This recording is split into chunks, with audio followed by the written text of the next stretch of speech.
About 180,000 new HIV patients will be started on the new fixed-dose combination ARV drug from today, and the Youth League Forum of Lesotho has asked that the construction of the Polyhali Dam in Mokotlong be suspended. Ambusisi Wakhatebe with the latest news update.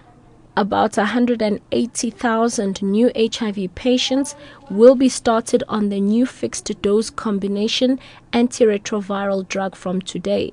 These include newly diagnosed patients eligible to start treatment, all HIV-positive pregnant mothers and breastfeeding moms. This has been announced by Health Minister Aaron Motsoaledi at the launch of the rollout of this new drug in Garankuwa, north of Pretoria.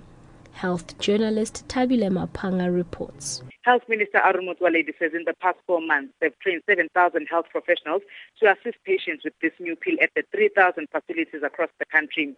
Over 900,000 units have been ordered and will be distributed from this month.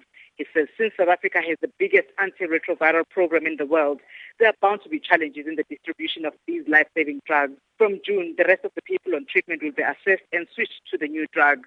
Tabile Mapanga, SABC News, Garankuwa. The rand is trading close to a 4-week high against the dollar. This as the currency continues to benefit from accommodative policies of major central banks. The Bank of Japan announced last week that it would inject around $1.4 trillion into its economy to combat deflation. This boosted riskier assets, including the local unit. Morafe Tabane reports. Weaker than expected data from the U.S. also suggested that the Federal Reserve is unlikely to end its bond buying program soon. Analysts say the probability is high and growing that high-yielding emerging market currencies, including the rand, will experience some sustained inflows.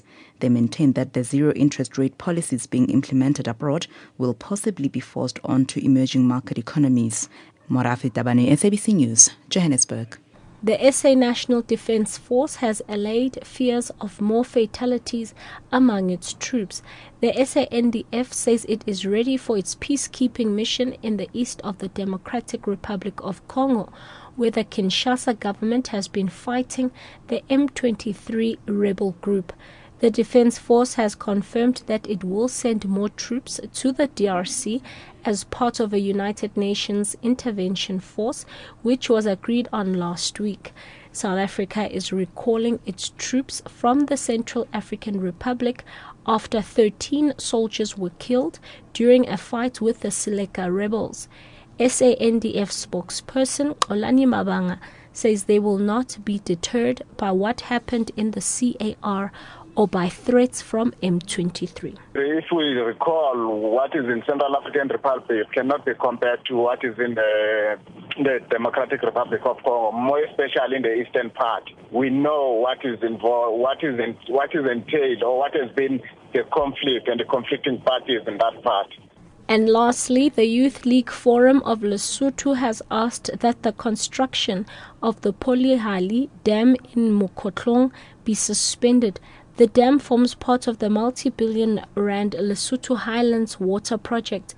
Various newspapers have reported that the coalition government's Basotho National Party, the main opposition, the Democratic Congress, and the Lesotho People's Congress have written a letter to Prime Minister Tom Thabane.